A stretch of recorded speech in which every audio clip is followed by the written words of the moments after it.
Playing with numbers में हमारा आखिरी टॉपिक है relation in LCM, HCF and numbers. उसे समझने से पहले कुछ बेसिक बातें हैं, उन्हें समझ लेते हैं।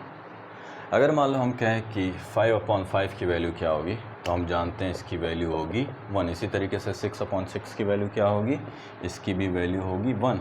अब इसकी भी वैल्यू 1 है, इसकी भी वैल्यू 1 है।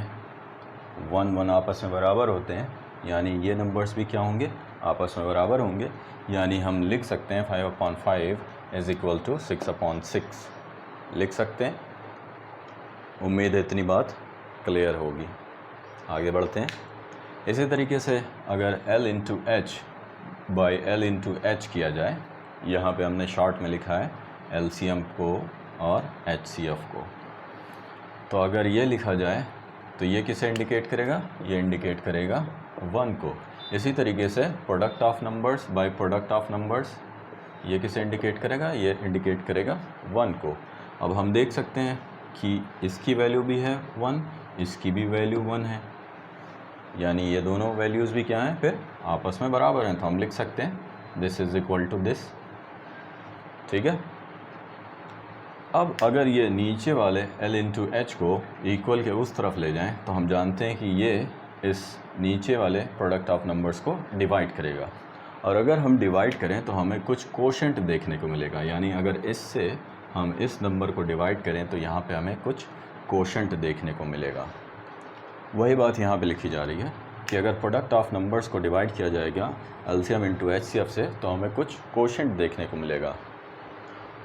फिर हम इस पूरी वैल्यू को इस तरीके से लिख सकते हैं, यानी L into H is equal to product of numbers by quotient. यही चीज़ रिलेशन दिखलाती है LCM, HCF और नंबर्स में। नंबर्स चाहे जितने हों, आमतौर पे हम सिर्फ 2 नंबर्स के बारे में पढ़ते हैं, लेकिन 2 से ज़्यादा नंबर्स अगर हों तो LCM, HCF और नंबर्स में क्या रिलेशन है वो इस तरीके से निकाला जा सकता है। ये सेल्फ डेवलप्ड है, और अगर कहीं और देखने को मिलता है तो मेरे लिए इत्तेफाक की बात होगी। फ़िलहाल इसे क्लास 5, 6, 7 लेवल तक नहीं पढ़ा जाता है। क्लास 5, 6, 7 लेवल तक सिर्फ 2 नंबर्स में क्या रिलेशन होता है, 2 नंबर्स और LCM, HCF में क्या रिलेशन होता है उसे देखा जाता है।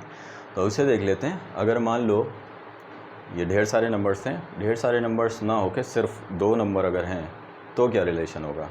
अगर सिर्फ 2 नंबर हैं, उस केस में ये जो नीचे कोशेंट है उसकी वैल्यू होती है 1।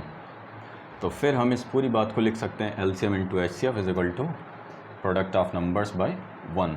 अब हम जानते हैं किसी भी नंबर को 1 से डिवाइड करो तो वही नंबर मिलता है, यानी इसको अगर हम 1 से डिवाइड करेंगे तो यही मिलेगा।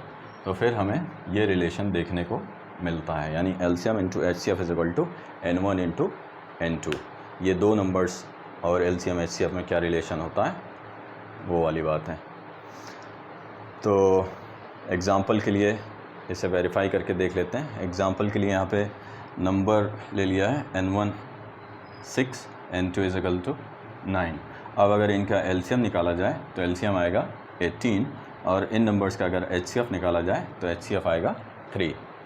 अब अगर LCM इंटू HCF करेंगे तो हम देख सकते हैं आ रहा है 54, और अगर नंबर्स का प्रोडक्ट करें तो वो भी हम देख सकते हैं कि आ रहा है 54, यानी LCM into HCF is equal to है नंबर्स के प्रोडक्ट के बराबर।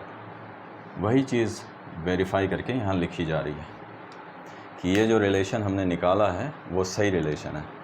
अब इससे क्वेश्चन किस तरीके से आता है, इससे क्वेश्चन इस तरीके से देखने को मिल सकता है। पहला नंबर दे दिया है, दूसरा नहीं पता है, LCM पता है, HCF पता है, हमसे कहा जाता है दूसरा नंबर बताओ। ये नंबर बताने के लिए इस नंबर को इक्वल के उस तरफ ले जाएंगे। यहाँ पे मल्टीप्लाई हो रही है, इक्वल के उस तरफ ये जाएगा तो डिवाइड होगा, इन नंबर्स को डिवाइड करेगा। तो 6 से हम 18 को डिवाइड कर सकते हैं, पूरी तरीके से ये कट जाएगा।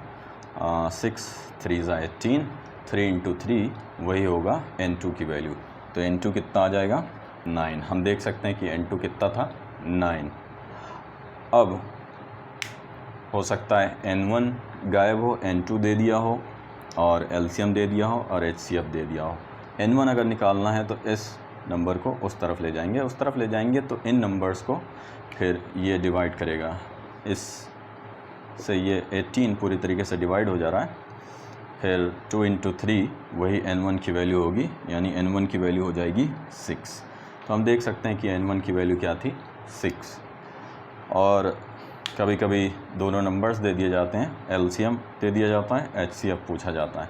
तो हमें पता है कि इसे इधर ले आना है, इधर ले आएंगे तो इन नंबर्स को ये डिवाइड करेगा, यानी h की वैल्यू हो जाएगी 6 इंटू 9 बाई 18। हमें पता है 6 इंटू 9 आएगा 54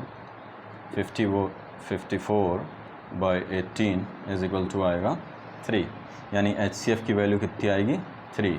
तो देख सकते हैं कि HCF की वैल्यू क्या थी, 3।